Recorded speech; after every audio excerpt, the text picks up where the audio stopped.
안녕하세요. 네, 불교의 첫걸음 네 번째 시간입니다. 그러면 지금까지 강의한 세 강의를 한번 정리해 보겠습니다. 종교라고 할 때 종교는 두 가지 의미가 있다. 하나는 믿음을 중심으로 하는 종교가 있고 지혜를 중심으로 하는 종교가 있다. 이 믿음을 중심으로 하는 종교는 다시 이 자연신을 섬기는 원시 종교가 있고 인격신을 섬기는 고등 종교가 있다. 이 인격신을 섬기는 고등 종교에는 이렇게 다신교가 있고 일신교가 있다. 이렇게 크게 나눌 수가 있습니다. 그런데 우리는 뭐 기독교라든지 무슬림이라든지 이것만 종교라고 생각하면 안 됩니다. 종교에는 그 모양과 형식이 다르지 많은 종교가 있다. 같은 일신교 안에서도 서로 내가 옳으니 너가 옳으니 하고 같은 기독교 안에서도 어때요? 또 그 유대교, 그 다음에 기독교 안에서는 이렇게 기독교는 이렇게 보시면 돼요.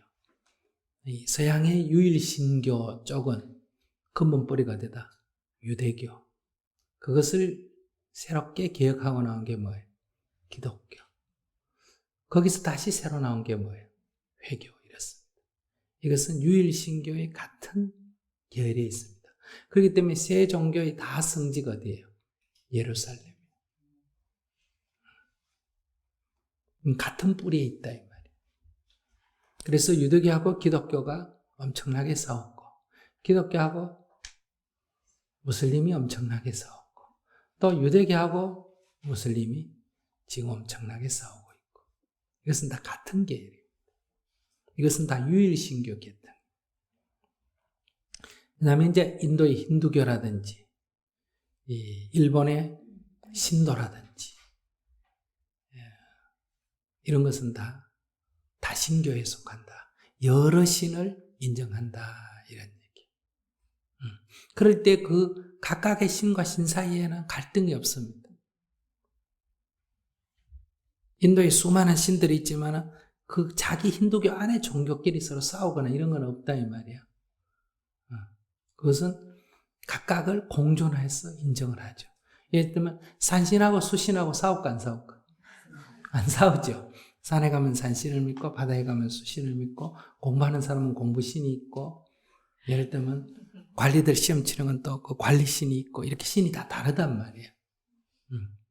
어떻게 보면 신의 직업 분화가 이루어졌다. 이렇게 볼 수 있겠죠.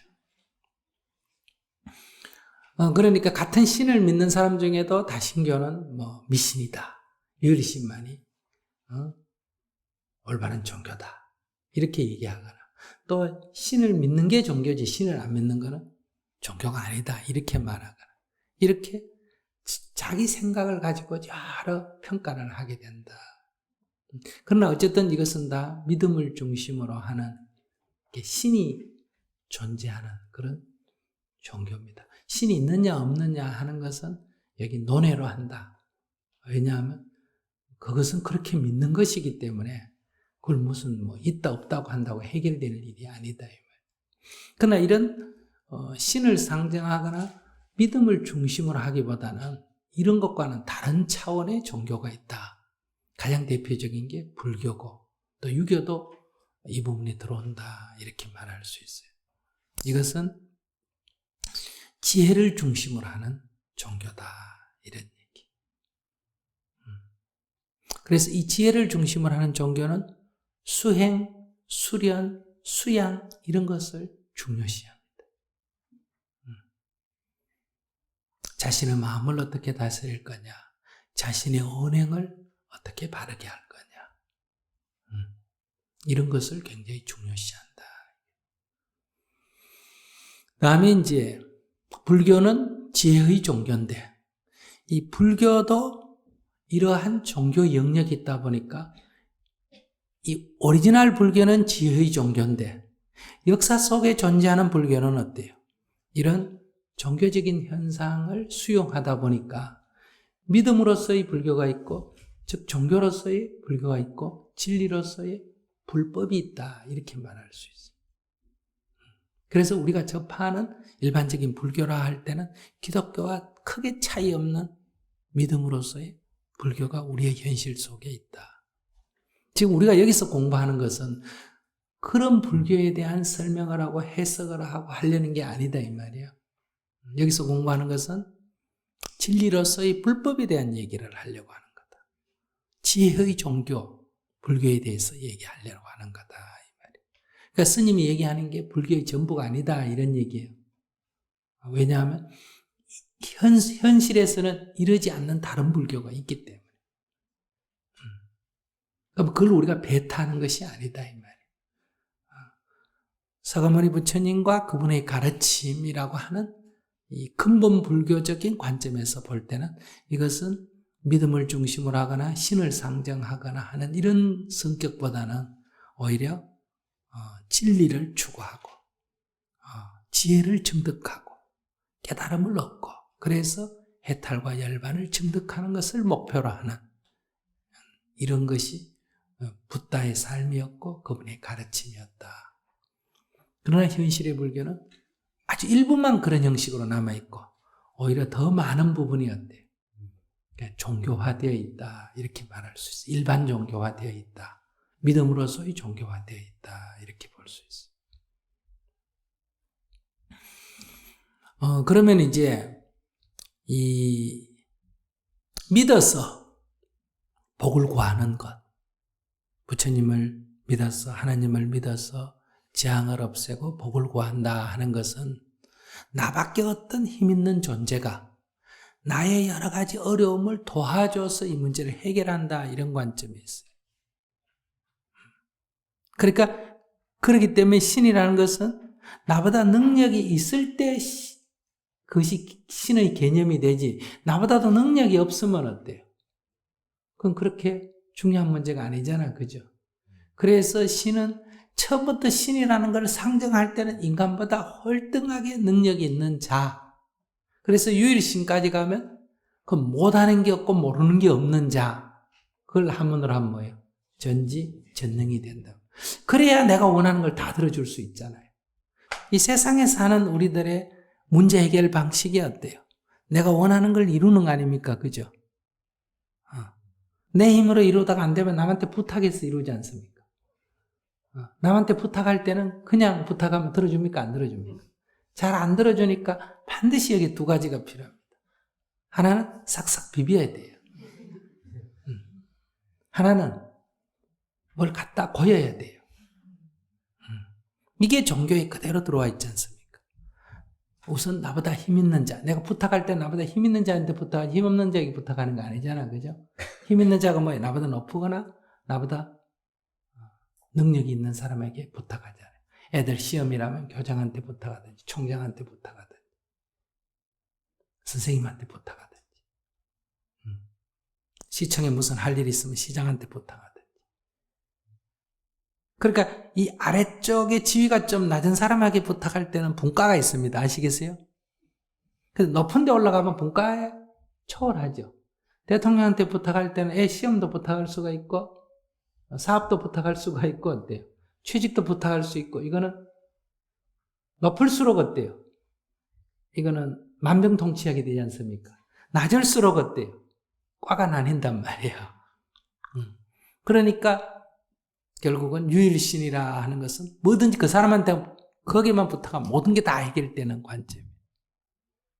그런데 인도의 다신교에서는 어때요? 범신교에서는 각 전공이 있는 거예요. 입학을 부탁할 때는 공부신, 뭘 부탁할 때는 무슨 신, 이렇게 다 나눠져 있다. 그러니까 우리의 세속적인 방식이 신이라고 상정이 됐지 그 유형은 똑같습니다. 그래서 여기도 두 가지죠. 고이거나 그러니까 보시물을 갖다 바치거나 안 그러면 뭐예요? 빌거나 이 두 가지란 말이에요. 그래서 종교가 세속과 떠나 있는 것 같지만은 종교가 늘 세속과 함께 가는 이유가 그게 여러분들이 생각할 때 종교는 세상을 떠났다 하는 건 잘못된 생각이에요. 종교는 세상의 연장선상에 있습니다. 그 성격 자체가. 방식이 똑같아요. 근데 이 불교의 방식은 이런 방식과는 전혀 다른 방식이에요. 이것은 우리들의 고뇌가 이 욕구의 불충족에서 오는 게 아니다. 욕구가 충족된다고 해도 그것은 끝이 없기 때문에 이것은 근본적으로 해결이 안 된다는 거예요. 그리고 또 그 욕구와 충족과 불충족은 하나는 필요하고 하나 필요 없는 게 아니라 그건 같이 연관되어 있기 때문에 그건 분리될 수가 없는 거다. 그러니까 이 욕구의 충족과 불충족 자체가 다 욕구에 매여 있고 욕구를 따르게 되면 고락은 피할 수가 없다는 거예요.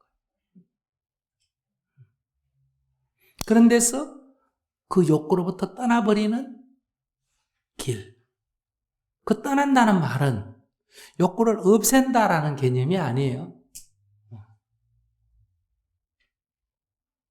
욕구가 있는 것을 그냥 그대로 그 욕구에 따라가지도 않고 욕구를 억압하지도 않고 그냥 욕구를 알아차리고 지켜보고 그 욕구 자체의 법칙에서 움직이도록 내버려두지 내가 거기에 말려 들어가지 않는다. 그래서 이 욕구로부터의 자유. 그러니까 우리가 이 종교행위 뭘 부탁해가 얻는 것은 욕구에 매여 있는 거, 욕구에 속박받고 있다. 그 욕구로부터의 자유, 욕구로부터의 벗어남이라고 할 수 있다. 그래서 행복과 자유를 얻는 방법. 그러니까 이것은 전혀 차원이 다른 문제다.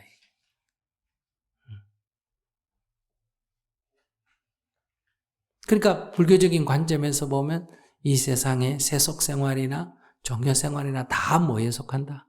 세속에 속한다. 그러니까 동일한 관점에 놓여 있다. 동일한 가치관에 놓여 있다. 이 말이에요. 그 이것은 이 관점이 잘못됐기 때문에 해결이 안 된다. 이 관점 자체가 바뀌어 있는 거예요.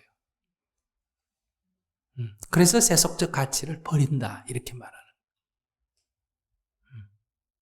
그럼 이 세속을 떠난다, 세속적 관점을 버린다는 것은 그냥 세상에 안 산다. 이런 의미가 전혀 아니에요. 세속에 살아도 관점 자체가 다르다. 이런 얘기.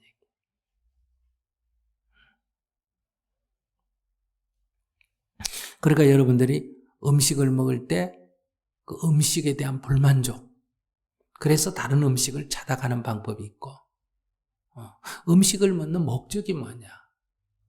몸에 이롭고자 먹는 게 근본 목적이지 혓바닥에 만족하고자 하는 게 근본 목적은 아니다. 이게. 그리고 음식을 배부르게 먹는 게 목적이 아니라 음식을 먹는 목적은 몸에 이로움과가 근본 목적이다. 그러니까 음식은 많이 먹는 것보다는 적게 먹는 게 낫고 그 입맛에 집착해서 먹는 것은 오히려 입맛에 안 맞는 음식을 먹는 것보다 몸에 더 나쁠 수가 있다. 애들이 사탕을 먹는 것은 오히려 안 먹는 것보다 못하다. 담배를 피우고 커피를 마시는 게 안 하는 것보다 못할 때가 있다. 그러니까 그 목적에 충실한 거예요. 그러니까 무조건 굶는다 이런 게 아니에요. 빼짝 마른다. 음식은 입에도 안 된다. 이런 개념이 아니다. 그러니까 음식을 욕구를 따라 먹는 것이 쾌락주의라면 무조건 음식을 안 먹는 쪽으로 가는 게 고행주의라고 할 수 있다. 그러니까 그 음식을 먹고 싶은 욕구가 없어야 되는 게 아니라 음식을 먹고 싶은 욕구가 일어나더라도 그 욕구에 구애받지 않는다. 그래서 목표를 달성하는 거예요. 한 그릇 먹고 싶더라도 몸에 반 그릇이 좀 반 그릇만 먹는 거예요.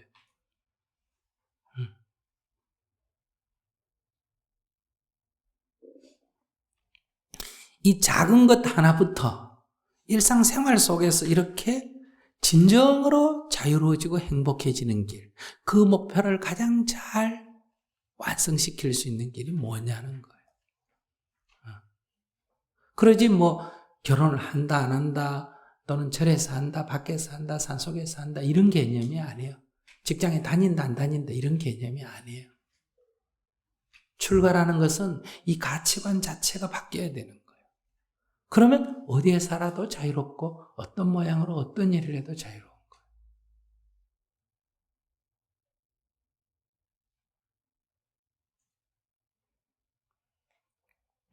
근데 사람이라는 거는 물들기 쉬운 존재니까, 깨닫기 전에는, 어리석을 때는 물들기가 쉬운 존재니까 이 세상살이에 있다 보면 자꾸 그거 따라하게 된다 이 말이에요. 그래서 일정한 기간은 뭐가 필요하다? 이런 것으로부터 격리, 떨어짐, 벗어남, 이게 필요하다. 그러나 그 떨어지는 게 목표는 아니에요. 그러니까 출가해서 머리 깎고 스님이 돼서 산속에 혼자 살아도 욕구를 따라가면 뭐예요? 새 속에 사는 거고. 새 속에 살더라도 그 욕구에 따라가지 않고 어때요? 욕구로부터 자유로워지면 그는 수행자다 이렇게 말할 수 있다. 그러니까 장소나 때나 모양이 중요한 건 아니다. 그런데 그런 장소나 모양이 필요 없다 이런 얘기는 아니에요.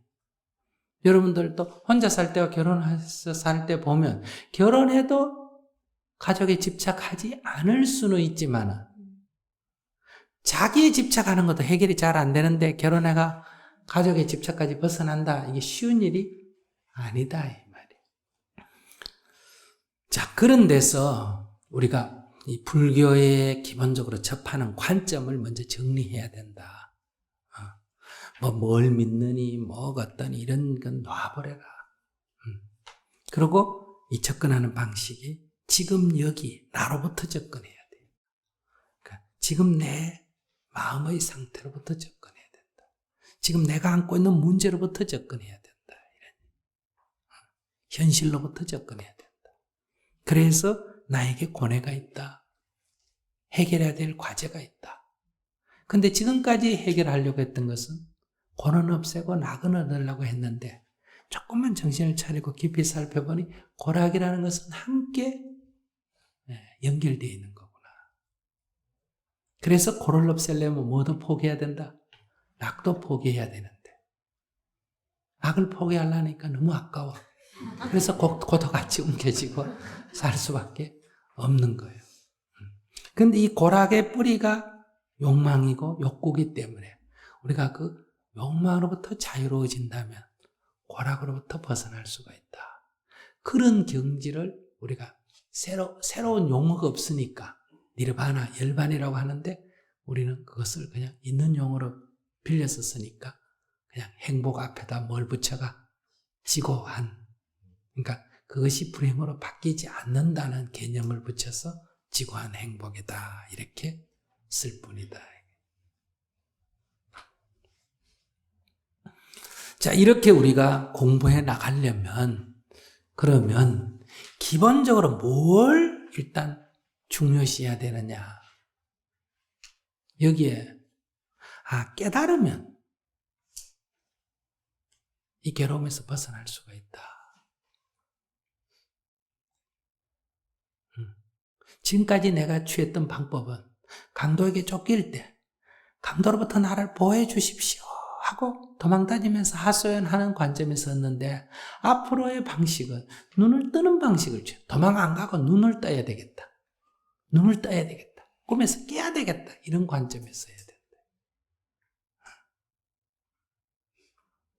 깨려고 해야 된다. 그러니까 어떤 생각에 딱 사로잡혀가 그 안에서 방법을 풀지 말고 그 사로잡힘에서 벗어나는 관점을 가져야 된다. 그럴 때 우리가 다음에 부처님의 인격을, 부처님에 대해서 자세히 공부하는 이유는 부처님의 삶을 쭉 공부해보면 확실히 이분이 나보다 더 행복하겠다. 이렇게 살면 진짜 행복하겠다. 그리고 남한테도 굉장히 유익하다. 가족한테도 아무런 해가 없다. 세상 사람에도 이롭다. 내가 그렇게 못돼서 그러지. 그렇게 되면 나도 좋겠다. 이게 먼저 잡혀야 된단 말이에요. 그래야 나도 그렇게 하면 돼 보려고 할 거 아니에요. 그래서 여기 첫 번째 중요한 것은 붓다가 중요하다. 깨달았니? 그럼 깨달았니가 어떻게 인생을 살았느냐?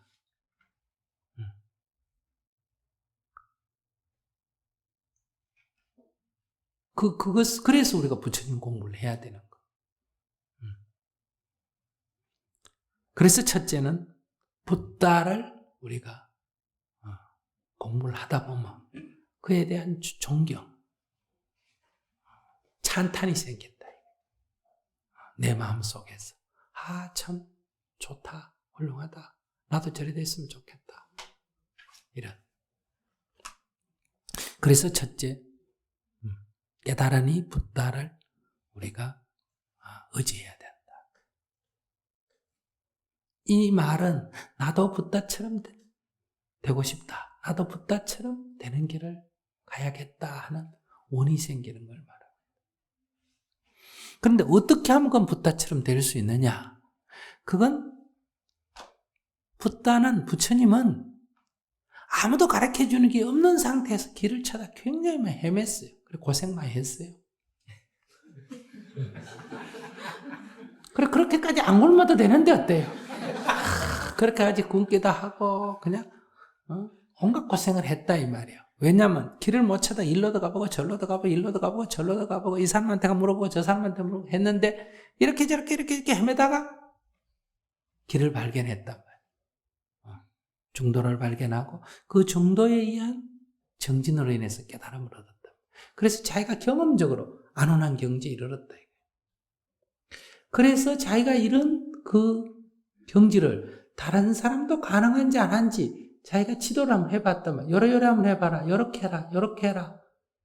자기가 많이 해본 중에 자기가 궁극적으로 도달한 경지에서 산에 올라갈 때는 여러 길을 모를 때는 헤매지만 올라가서 꼭대기 딱 올라간 뒤에 결과는 어때요? 요렇게 하면 쉽겠다. 딱 잡히지 않습니까? 그렇게 얘기했더니 자기는 6년이나 헤맸는데 그 가르침을 듣는 사람은 하루 만에 딱 깨치본 사람도 있고 일주일 만에 깨친 사람도 있었단 말이에요. 그러니까 부처님의 제자들이 부처님처럼 삐쩍 말라가지고 눈이 휑하고 이런 얘기 없잖아. 그러니까 그 바른 길을 따라 수행을 했기 때문에 그런 쓸데없는 에너지를 낭비를 안 했어요. 그래서 이 가르침, 붓다의 가르침이 중요하다. 실제로 붓다가 지금 없는 상태에서는 붓다의 가르침 속에 누가 들어있다? 붓다가 들어있다. 이래 말할 수가 있어요. 그러니까 붓다 담마가 지금 우리에게는 붓다와 담마를 다 동시에 포함한다. 이렇게 말할 수 있어요. 근데 이 붓다에 대한 추상적으로 붓다가 가버리면 붓다가 무슨 존재로 가버린다? 신적 존재로 가버려요. 나의 모델로서가 아니고 나와 관계없는 그냥 신앙으로 가버릴 위험이 있다. 이 훌륭한 분을 내가 믿고 따르는 그런 믿음을 말하는 게 아니라 나한테 복 주는 자 이렇게 가버릴 수가 있대. 그래서 지금 남아있는 것은 붓다담마, 붓다의 가르침이 우리에게 남아있고 이 가르침을 따라가면 우리도 그런 경지에 이룰 수가 있다. 그런데 이 세상에는 부처님 이후로 부처님의 가르침을 따라서 깨달음에 이르는 사람이 수도 없이 많이 있다. 지금도 그 길을 가는 사람들이 있다. 과거에도 갔고 지금도 가고 있는 사람, 이런 사람들을 뭐라고 한다? 상가라 그런다. 그러니까 부처님과 부처님의 가르침과 부처님의 가르침을 따르는 사람들 또는 부처님의 가르침을 듣고 깨달음을 얻은 이들 이렇게 말할 수 있어요. 이것을 우리가 불, 법, 승 이렇게 말합니다. 그러니까 이 불법승에 우리가 귀의하고 의지해야 된다. 불자라면. 불법승에 귀의하지 않는다 그러면 그가 불자라고 할 게 없어요. 그러니까 우리가 가야 할 목적지는 붓다고 그 가는 방법은 뭐다? 붓다의 가르침이고 그 가는 사람들은 뭐다? 붓다의 가르침을 따르는 사람들이단 말이에요. 이 셋을 떠나서 불자라고 할 만한 게 없다. 그래서 불자에겐 이것이 가장 소중하다. 그래서 우리가 불자인 것을 확인하는 거예요. 우리가 어떤 모임을 하거나 어떤 뭘 할 때마다 반드시 뭘 합니까? 삼귀를 하는 거예요. 그러니까 우리가 이런 사람들이다 라고 확인하고 그 다음 무슨 행사를 한다. 부처님의 특징을 말해서 한 가지 용어로 특징을 말할 수 없기 때문에 부처님의 특징을 말하는 용어는 10개가 있습니다. 가장 대표적으로. 이거를 열의 10호라 그래요. 부처님의 10가지 이름이 있다 이 말이에요. 첫째가 열애라는 말이 있어요. 타타갔다. 열애라는 말은 그분은 여여히 오고 여여히 가신 분이다. 온바도 없고 간바도 없다. 즉 마음이 이러쿵저러쿵 왔다 갔다 하지 않는 자다 이 말이에요. 항상 마음이 고요히 머물러 있는 자다. 그래서 뭐라고 한다? 열애다 이렇게 불러요. 부처님이 자신을 뭐라고 불러라 그랬어요? 열애라고 불러라고 했습니다. 그 다음에 응공, 마땅히 공양받을 자격이 있다. 이건 아라한을 번역한 말이에요. 일체 번뇌가 사라진 자. 그렇기 때문에 사람들로부터 공양을 받아도 어때요? 아무런 빚이 안 진다. 누가 없다. 때가 없다. 이 말이에요. 응공. 그 다음에 정변지. 여기서는 정등각이라고 써놨는데. 정이라는 것은 바르다는 뜻이에요. 난 변은 두루하다는 뜻이에요. 바르고 두루한 지혜를 증득한 자다. 이런 얘기. 이 정등각하고 같은 말이에요. 번역상의 차이예요. 정등각이라 그러면 바르고 평등한 깨달음이라는 뜻이에요. 그러니까 우리말로 하면 뭐예요? 바르다는 것은 타당하다는 뜻이고 두루하다는 것은 보편적이다 이런 얘기. 그러니까 보편타당한 진리, 보편타당한 깨달음이다. 그러니까 이 부처님의 가르침은, 그러니까 부처님이 깨달은 법은 진실을 그대로 깨달았다. 그러니까 타당하다는 말은 사실 그대로라는 얘기예요. 그 다음에 보편적이라는 말은 그것을 특별한 조건에 있는 사람만 알 수 있는 게 아니고 누구나 다 알 수 있다는 뜻이. 그래서 부처님이 눈 있는 자 와서 보라 이렇게 말했단 말이에요. 걔 어린애든 어른이든 남자든 여자든 천민이든 양반이든 신분이 낮든 높든 관계없이 눈 있으면 다 보이듯이 다 알 수 있는 거다. 특정한 사람만 알 수 있는 게 아니라 누구나 다 알 수 있다. 눈만 뜨면 거기서 조건이 있어요. 뭐라고? 눈만 뜨면 눈 있는 자 와서 보라 이렇게 말했거든.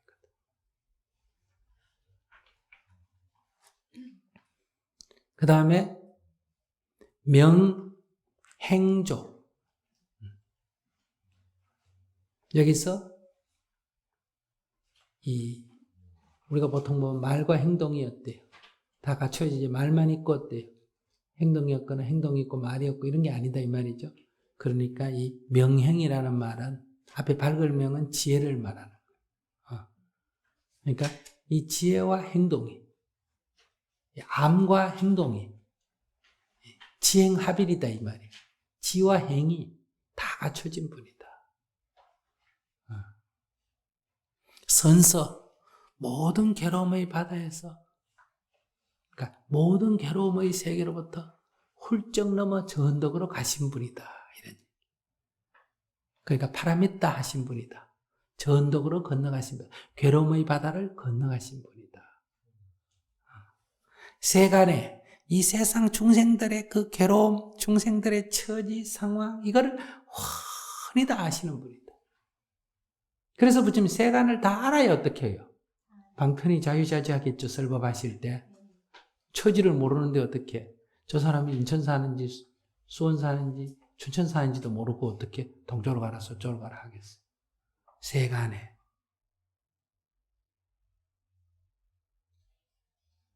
그 다음에 조장부. 그러니까 중생의 마음을 다 조복받을 수 있는 장부다, 어른이다. 마치 말을 잘 길들이는 사람이 야생말을 잘 길들이듯이 이 중생심에 허덕이는 이런 중생들을 잘 제어하는 그런 장부다. 그 다음에 천인사. 여기서 천은 신들이에요. 이는 사람이에요. 신과 사람의 스승이다. 그러니까 이 깨달은 이는 인도에서 인간이 있고 그 위에 뭐가 있어요? 신이 있었죠. 그러나 깨달은 이는 이 신과 인간을 초월한 세계. 신과 인간의 스승이다. 그러니까 붓다라는 것은 신의 위에 있는 거예요. 그러니까 어떤 지위의 위라는 게 아니라 신은 인간보다 능력 있는 자로 실제 있고 건 떠나가요. 능력 있는 자로 못했다. 상정이 됐지 않습니까? 그죠? 그래도 신도 깨달았어요? 못 깨달았어요? 못 깨달은 자예요. 그러니까 신도 중생에 속합니다. 그러니까 붓다는 중생의 스승이다. 신과 인간의 스승이다. 천인사, 불, 깨달은 이다. 세존, 세상에서 가장 존귀한 자다. 이것이 열애의 10가지 명호다. 그러니까 부처님의 특징을 말하는 거예요. 근데 이제 여기서 이 현존하는 세상에 있는 불교를 볼 때는 이 붓다에 대한 규정이 대승불교와 소승불교가 서로 다릅니다. 소승불교라 그러면 지금 태국, 스리랑카, 미얀마, 라오스, 캄보디아 이런 지역에 있는 불교를 뭐라고 한다? 소승불교. 소승불교는 우리가 붙인 이름이고 자기들은 뭐라고 한다? 테라바타라. 테라바타. 남쪽에 있다고 무슨 불교? 남방불교. 대승 소승할 때 소승이라고 소승불교. 그들 스스로는 자기를 뭐라고 부른다? 테라바타.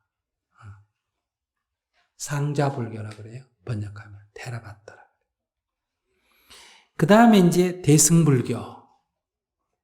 이는 마하야나, 소승불교는 히야야나 이러죠. 마하야나. 이거는 북쪽에 있다고 북방불교. 이래. 이 소승불교에 있어서는 붓다는 오직 한 사람밖에 없어요. 누구? 서가모니 부처님. 근데 대승불교는 부처님이 무지무지 많아요. 왜? 누구든지 깨달으면 뭐가 되니까? 부처님이 되니까. 그러니까 소승불교는 한 분의 부처님을 인정하는 불교고 대승부처님은 다불사상이라 그래요. 많은 부처님을 인정하는 거. 그래서 서가모니 불도 있고 아미타 불도 있고 비로자나 불도 있고 뭐 노사나 불도 있고 약사열애 불도 있고 뭐 무슨 불 해서 우리 대승경전에 보면 부처님 명호만 나오는 것만 해도 몇 개다? 1만 명이나 있어요. 이걸 다불사상이라고 해요. 마치 신을 믿는 종교로 생각하면 대승불교는 뭐다? 다신교처럼 다불사상이고 소승불교는 유일신교처럼 어때? 한 분의 부처님을 인정하는 그런 입장이 있다. 보살에 대해서도 마치 보살이란 용어도 소승불교에서는 오직 부처님에 한해서만 씁니다. 부처님이 깨닫기 이전에 수행할 때를 뭐라고 한다? 보디사트바라 그래요. 그러니까 부처님이 이 세상에 태어나기 전에 전생에 수행할 때도 뭐라고 한다? 보디사트바라 그러고 이 생에 태어나서 출가해서 깨닫기 전까지의 그 과정도 뭐라고 한다? 보디사트바라. 그러니까 다른 사람한테는 보디사트바라 말을 안 붙여. 근데 대승불교에서는 깨달음으로 나아가는 산은 모두 다 뭐라고 한다? 보디사트바가 되는 거죠. 그러니까 관세음보살, 문수보살, 보현보살, 수많은 보살들이 있다. 여러분도 다 뭐라고 부른다? 보살이라고 부른다.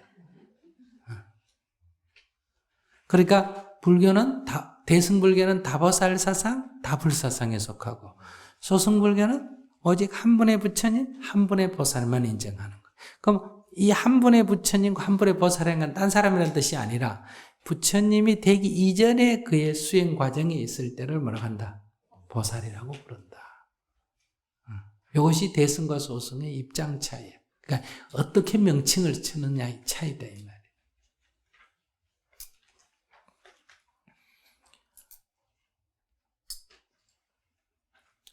그러면 이 부처님에 대해서만 이런 차이가 있는 게 아닙니다. 법에 대해서도 차이가 있다. 그러니까 소승불교에서는 이 부처님의 가르침을 니까야라 그래서 자기들 말로는 니까야, 우리가 말하면 암경이라 그래. 그러니까 사암 또는 오니까야가 있는데 그것이 자신들이 경전이에요. 그런데 대승에는 오면 이 암경을 포함해서 경전이 더 많이 있어요. 그래서 이 암경을 소승경전이라 그러고 암경을 제외한 나머지 경전을 뭐라고 한다? 대승경전이다. 이렇게 불러요. 그 대승에서는 암경까지 포함해서 경전이라고 불러요. 그 다음에 이제 승. 불법승 할 때 이 승을 규정하는 방식도 달라요. 소승에서는 출가한 스님만 승보가 될 수 있어요. 출가한 스님들만. 그래서 이 출가 오중, 그러니까 20세 이상의 남자 스님을 비구, 20세 이상의 여자 스님을 비구니, 20세 이하의 예비 남자 승려를 사미, 20세 이하의 예비 여자 승려를 사민이라고 그래요. 그러니까 비구, 비구니, 사미, 사민이 이 네 종류가 있어요. 지금은 우리나라에서 나이와 관계없이 처음 출가해가 스님이 되면 정식 승려가 안 되고 뭐가 된다? 예비 승려가 돼요. 이럴 때 이걸 뭐라고 부른다? 사미, 사민이라고 불러요. 그리고 비구계, 비구니계를 받아서 정식 스님이 되면 뭐라고 한다? 비구, 비구니라고 불러요. 근데 부처님 당시에는 이런 것들을 나이에 따라서 불렀어요. 그러니까 나이가 어린 아이들은 출가하면 아무리 시간이 많이 걸려도 뭐다? 성인이 안 되면 20세의 성인이 안 되면 다 뭐다? 예비 승려에 속하는 거예요. 오늘 출가해도 20세 이상의 성인이면 바로 뭐가 된다? 비구가 되는 거예요. 그러니까 부처님 당시에 비구, 사미 비구의 개념하고 지금의 사미 비구 개념하고 조금 다르다 이 말이에요. 지금은 출가해서 강원을 졸업할 때까지를 뭐라고 한다? 사미. 강원을 졸업하고 정식 비구계를 받으면 비구 이렇게 불러요. 근데 부처님 당시에는 20세 이하는 사미, 20세 이상은 그러니까 성인은 비구 이렇게 불렀다. 근데 여자는 이 사민이와 비구니와 사민이 사이에 식참 하나가 있어요. 그러니까 사민이라고 하는 것은 20세 이하 여자 승려를 말하고 비구니라는 것은 20세 이상의 여자 승려를 말하는데 거기 식차만하라는 게 있어요. 식차만하. 이 식차만하는 게 뭐냐 하면 20세 이상의 여자 스님이 됐을 때 출가하면 바로 비구니가 안 되고 2년을 경과해야 비구니가 돼요. 그러니까 2년 비구니가 되기 전까지 출가해서 2년 사이에 있는 스님을 뭐라고 부른다? 식차만하라고 불러요.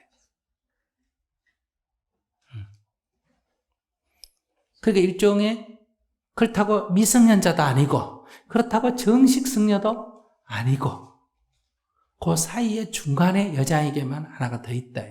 왜 이런 문제가 생겼냐? 출가를 했는데 어제 저녁에 남자하고 잤는데 오늘 확 깨달아가 출가를 했다 이 말이에요. 근데 뱃속에 아기가 생길 수 있어요, 없어요? 출가한다고 있던 아기가 없어져요? 아니지. 그러니까 이 비구니 계를 받았는데 아기가 있으면 안 된단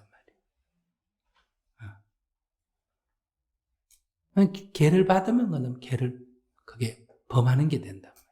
그렇기 때문에 이런 사람을 위해서, 그러니까 이런 사람은 승려 자기가 없다고 쫓아낸다는 개념이 아니에요. 무슨 말인지 아시겠어요? 비구니, 정식 승려는 아닌 식차만 하는 제도를 줘서 2년이 경과해도 이상이 없으면 뭐라가 된다? 비구니가 되는 거예요. 이건 신체 구조상 생긴 문제지 여자라고 차별해서 생긴 문제는 아니다. 그래서 이게 승보에 속하는 거예요. 쌍가에 속하는 거예요. 근데 대승불교에 오면 출가한 스님만 승부가 되는 게 아니라 깨닫겠다고 마음을 낸 자라면 승려든 승려가 아니든 관계없이 누구나 다 보디사트바, 보살이 될 수 있다. 그러니까 보살이 되면 보살로서 승가를 구성한다 이런 얘기. 그러니까 승려와 신도로 승가를 구성한다 이런 게 아니고 보살로 승보를 구성하는데 보살로 보디사트바로 그 보디사트바는 누구나 다 될 수가 있다. 자격은 있다. 마음만 내면. 근데 그냥 아무나 될 수는 있지만 뭘 해야 된다? 마음을 내야 돼요. 이 힌두교에서는 누구만 사제가 될 수 있습니까? 브라만만 사제가 될 수 있죠. 근데 불교에서는 브라만 아니라도 스님이 될 수 있어요? 없어요? 될 수 있어요. 내 계급 누구라도 스님이 될 수 있어. 그렇다고 아무나 승려라는 건 아니죠. 네 계급 중에 누구든지 출가하면 스님이 될 수 있듯이 스님이든 스님 아니든 발심을 하면 보디사트바가 될 수 있고 대승은 보살로 승가를 구성한다. 이렇게 돼요.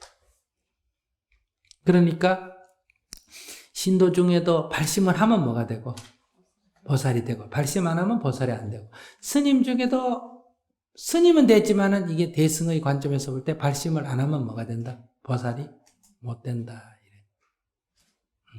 그래서 대승의 보살은 비구도 될 수 있고 비구니도 될 수 있고 오바세도 될 수 있고 오바이도 될 수도 있고 그래서 이 사부대중으로 승보를 구성한다. 그러니까 스님들하고 신도들하고 다 합해가 승보다 이런 말이 아니고 자격은 누구나 다 있다 이 말이에요. 그러나 뭘 해야 된다? 발심을 해야 된다. 발보리심을 해야 된다. 이것이 이제 대승과 소승의 차이다. 이런 얘기. 자, 다시 또 이제 이 삼보에 대해서 얘기를 할 때는 삼종삼보란 게 있어요. 여기는 이제 이건 지식에 속합니다. 아시겠어요? 지금 설명하는 건 뭐에 속한다고? 지식에 속한다. 수행에 속하는 게 아니라 지식에 속하는 문제. 삼보라 그럼 불법승이 삼보인데 삼보에도 종류가 세 가지 종류가 있다. 이런 얘기. 이걸 삼종삼보라 그래요. 세 종류의 삼보다. 첫 번째가 뭐냐? 동체삼보다. 불법승이 다 하나다. 이런 동체란 뜻이 아시겠어요? 불법승 나눠져 있지만 사실은 불법승이 하나다. 이럴 때 불은 뭐냐? 내 마음 깨달으면 부처다. 부처가 따로 있는 게 아니라 내가 깨치면 부처고 부처가 따로 있는 게 법이 따로 있는 게 아니라 내 마음이 고요하면 뭐다? 법이다. 승이 따로 있는 게 아니라 내 마음이 청정하면 뭐다? 승이다. 이런 관점에 삼보관을 갖는다면 이건 무슨 삼보관이다? 동체 삼보관이다. 내 마음 깨달으면 부처요. 내 마음 고요하면 법이요. 내 마음 청정하면 승이다. 이게 동체삼보다. 별상삼보다. 불법승 삼보가 다 모양이 다 다르다. 이거는 교리에 속합니다. 아시겠어요? 이건 지식에서. 이거 안다고 무슨 행복해지는 건 아니에요. 이것은 불교 교리에 속하는 거다. 지식에 속하는 거다. 그러니까 불교 신자면 그래도 지식도 좀 알아야 돼요? 몰라야 돼요? 알아야 돼. 책 보거나 뭘 하다 보면 이런 얘기가 나오니까. 별상삼보는 불보라 하면 법신보신 화신을 불보라고 한다. 법신보신 화신. 법신보신 화신을 불보라고 한다. 법보라고 하면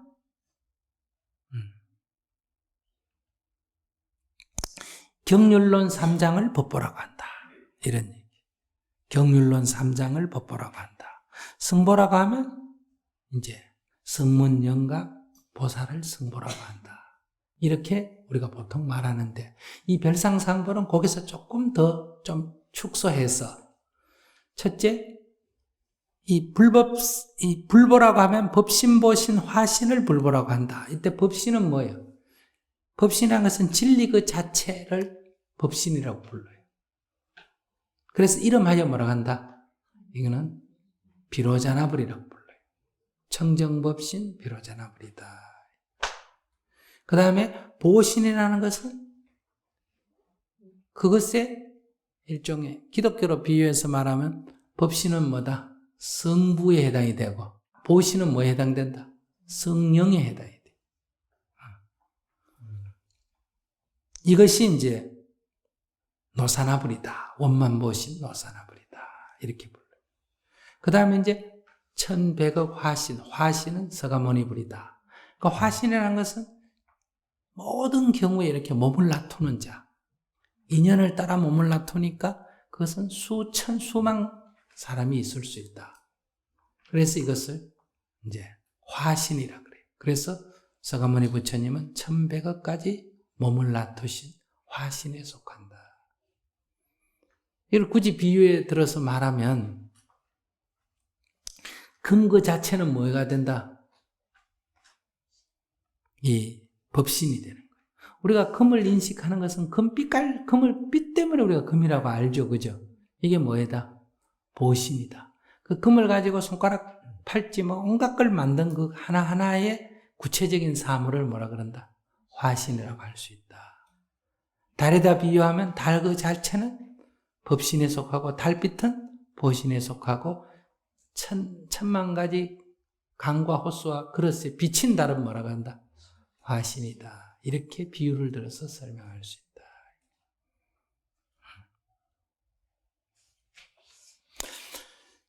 이게 이제 불보고, 법보라고 하는 것은 부처님의 말씀인 가르침만 법보가 아니고 부처님의 말씀인 교, 이것도 법보지만 그것의 이치도 법보에 속하고 부처님의 행도 법보에 속한다. 그 다음에 거기에서 얻어지는 과보도 뭐다? 법보에 속한다. 그래서 교리 행과가 법보다. 이렇게 말해요. 교리 행과를 법보라고 한다. 이제 이 승보라고 하는 것은 뭐냐? 스님이라고 다 승보라고 말하지 않습니다. 승보는 부처님의 가르침을 듣고 깨달은 이가 승보예요. 그러니까 부처님은 스스로 깨달은 이고 승은 뭐에 속한다? 부처님의 가르침을 듣고 깨달은 이. 그러니까 못 깨달은 거는 스님이 돼도 승보가 아니다. 아니다. 깨달은 이를 승보라고 한다. 그러니까 부처님의 가르침을 듣고 깨달은 이인데 깨달은 이는 네 종류가 있다. 그게 뭐다? 수다원, 사다함, 아나함, 아라한 네 종류가 있어. 이걸 성문, 사과라 그래. 성문성 안에 네 가지 종류가 있다. 성문 사과라 그래. 그래서 처음 깨달은 이, 그러니까 지혜의 눈을 처음 연 자, 이걸 뭐라냐? 수다원이라 그래. 성인의 길에 첫 발을 내디딘 자, 성인의 유에 들었다 해서 임류, 예비자다 해서 예류, 이렇게 말해요. 그러니까 여러분들이 이 생에 수행을 해서 이 교리대로 한다면 최소한 더 뭐는 된다? 수다원은 돼야 돼. 그러니까 수다원 밑에는 못 깨달은 자기 때문에 헤매는 자니까 뭐다? 범부 중생에 속하는 거야. 그렇기 때문에 출가해서 스님이 됐다 하더라도 깨닫지 못한 자는 승보에 들어갈 수가 없다. 근데 그 깨달음에 처음 깨달음을 얻은 자, 이것을 수다원이라고 해요. 그런데 이치는 깨쳤는데 이 업식이 있다 보니까 실제로 행은 그렇게 되지가 않아요. 그러니까 찰나의 무지가 일어난다. 경계에 딱 부딪히면 이치대로 안 되고 그냥 원래 하던 대로 가버려요. 자기도 모르게. 자기가 통제가 안 되는 거예요. 정신을 차려도 깜빡 놓치고 그냥 가버려요. 그러나 놓치고 갔는데, 지금 넘어졌는데 금방 알아차리고 일어나. 내가 넘어졌구나 하고 금방 알아차 일어나요. 적어도 이 정도가 돼야 뭐라고 한다? 수다원이라 그래요. 그래서 넘어지고 일어나고 넘어지고 일어나고 넘어지고 일어나고 되풀이하는 수준이면 뭐고? 수다원인데, 그러다가 이번에 탁 넘어지고 일어나면서 다음에 한 번만 넘어지면 이제는 안 넘어지는 경지에 간다. 이거를 한 번만 더 윤회한다 그래. 한 번만 더 실수한다. 한 번만 더 경계 팔리지. 그 다음부터는 내가 딱 알아차려서 이제 더 이상 안 넘어지는 단계까지 도달하면 뭐라고 한다? 사다함이라 그래. 그래서 이 세상에 한 번 더 윤회한다. 그래서 뭐라 한다? 일례. 한 번 더 윤회한다. 한 번 더 그런 실수를 되풀이한다. 그 다음에 세 번째. 이번에 딱 내가 잘못을 해가 넘어졌으면 이번 넘어진 걸로 끝이다. 다시는 안 넘어진다. 다시는 윤회하지 않는다. 뭐라고 한다? 불안. 불안. 그 다음에 이미 넘어짐이 없다. 이걸 뭐라고 한다? 아라한. 그래서 성문에는 이 다 성인이에요. 성인 중에는 4가지 종류가 있다. 성문, 사과 다 깨달은 이에요. 근데 그 깨달은 이 안에 이런 차이가 있다. 그러니까 수다원을 향해 가는 자가 있고 수다원과를 증득한 자가 있고 사다함을 향해 가는 자가 있고 사다함을 증득한 자가 있고 이것도 다시 이렇게 향해 가는 자, 증득한 자, 향해 가는 자, 증득한 자 이렇게 하면 몇 가지가 된다? 8가지가 되죠. 이것을 사향사과라 그래요. 사향사과. 수다원향, 수다원과. 사다함향, 사다원과. 이렇게 말할 수 있어요. 그 8가지. 이것을 사향사과 또는 8배현상이라고 해요. 8종류의 현인과 성인이다. 이런 얘기.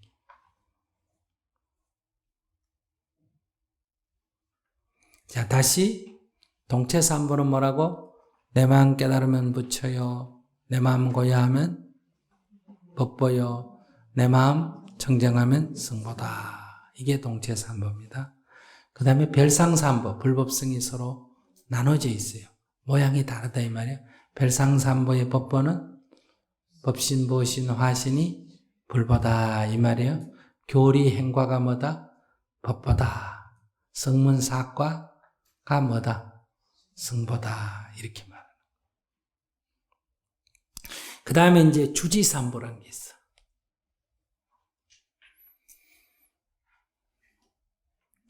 부처님이 계시지 않는 이 세상에서 불법을 오래도록 머무르게 하기 위해서는, 그러니까 불법을 오래도록 유지하기 위해서는 다른 종류의 삼보가 또 필요한 거예요. 그러니까 부처님이 계시지 않으면 불법 없는 거냐? 아니다. 부처님의 모양을 한 불상과 부처님의 모양을 그림으로 그린 탱화를 뭘로 취급한다? 부처님으로 모신다. 이게 뭐다? 불상 탱화가 법보다 이런, 불보다 이런. 그 다음에 부처님이 계시지 않는 이 세상에서 부처님의 말씀이 남아서 기록된 경률론 3장, 8만대장경, 소승 12부 경전, 이거 다 뭐 해야 된다? 법보다 이래. 경전이 법보다 이래. 또 승보는 부처님이 계시지 않는 세상에서 정식으로 절차를 거치고 머리 깎은 스님은 다 뭐다? 승보다. 그러면 출가 오중이 뭐다? 승보다. 이것이 주지삼보예요. 이것은 불법을 이 세상에 오래도록 머무르게 하기 위해서 우리가 삼보를 이렇게 규정을 한다.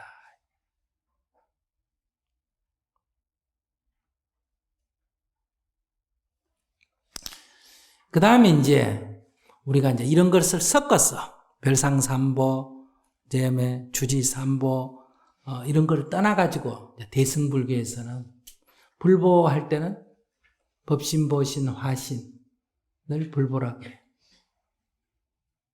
이것을 불삼신이라고 그래요. 부처님에게는 3가지 몸매가 있다. 법신, 보신, 화신이다. 청정법신, 비로자나불, 원만보신, 노사나불, 천백억 화신사가 모니불 이래. 그 다음에 법보에는 3장이 있다. 경장, 율장, 논장이 있다. 그래서 경율론 3장을 법보라고 한다. 그 다음에 성에는 삼성이 있다. 이건 대소성을 통달해서 말하는 거예요. 성문성은 부처님 당시에 부처님의 법문을 듣고 깨달은 일을 뭐라고 한다? 성문성. 부처님이 열반에 드신 뒤에 부처님의 그 법문의 이치를 터득해가 증득해서 깨달음을 얻은 일을 말한다. 영각성이라고 해요. 그러니까 이것은 성문성은 문해를 증득한 자, 듣고 지혜를 증득한 자고, 영각성은 사유해서 지혜를 증득한 자가 된다. 그 다음에 보살성은 뭐예요? 직접 경험을 해보고, 상구보리하고 하와중생은 직접 경험 실천을 통해서 자기가 증득한 깨달음을 얻은 자, 이거를 말한다? 보살성이라고 해요. 보살성. 이거는 수혜를 증득한 자란 말이에요. 이것이 다 성보다. 그래서 이 성에는 삼성이 있는데 성문, 영각, 보살성이 있다. 이런 얘기. 그래서 대성은 보살로 성불사인데, 보살은 어떤 사람이 보살이 될 수 있냐? 누구나 깨닫겠다고 마음을 낸 자는 다 뭐다? 보살이 될 수 있으니까 스님만 보살이 될 수 있는 게 아니라 신자도 보살이 될 수가 있다.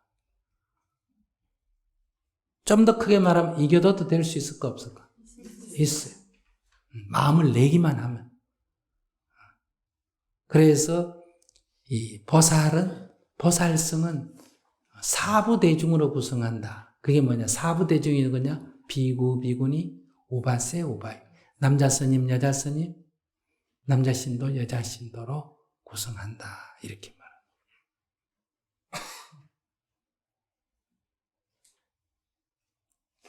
그래서 우리가 삼보에 귀할 때 귀불, 귀법, 귀성, 또는 나무불, 나무법, 나무성, 또는 나무붓다, 나무담마, 나무상가. 그래서 우리는 부처님께 귀합니다. 부처님 가르침에 귀합니다. 스님들께 귀합니다. 이렇게 삼보를 하죠. 옛날 말로 하면 귀불 양족전, 귀법 이역전, 귀승 중종전 이런단 말이에요. 근데 이제 남방불교에 가면 어떻게 하느냐? 붓담 사라남 가차미, 담맘 사라남 가차미, 상감 사라남 가차미 이렇게 말한다. 이게 이제 나무붓다, 나무담마, 나무상가라는 뜻이. 그것도 세 번 해요. 남방불교는.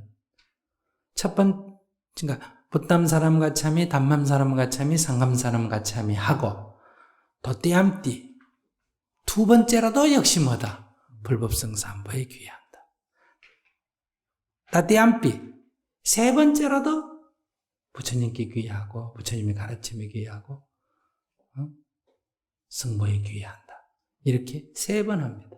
붓담 사람 가차미, 담맘 사람 가차미, 상감 사람 가차미, 도띠암띠, 붓담 사람 가차미, 도띠암띠, 담맘 사람 가차미, 도띠암띠, 상감 사람 가차미. 그 다음 따띠암띠, 붓담 사람 가차미, 따띠암띠, 담맘 사람 가차미, 따띠암띠, 상감 사람 가차미. 이렇게 하는 거예요. 어떤 행사를 하든지 삼보에 귀하는 걸 먼저 하는 거예요. 그리고 우리는 삼귀하고 반드시 뭘 합니까? 경전을 독송하죠. 그 경전 중에 대표적으로 주로 뭘 해요? 반야신경을 하죠. 근데 남방불교에서는 삼귀하고 반드시 5개를 외웁니다. 우리는 삼귀 반야신경이고 그 사람들은 삼귀 5개를 합니다. 이것을 5개가 뭐예요? 이게 반츠가 이게 5이란 뜻이거든요.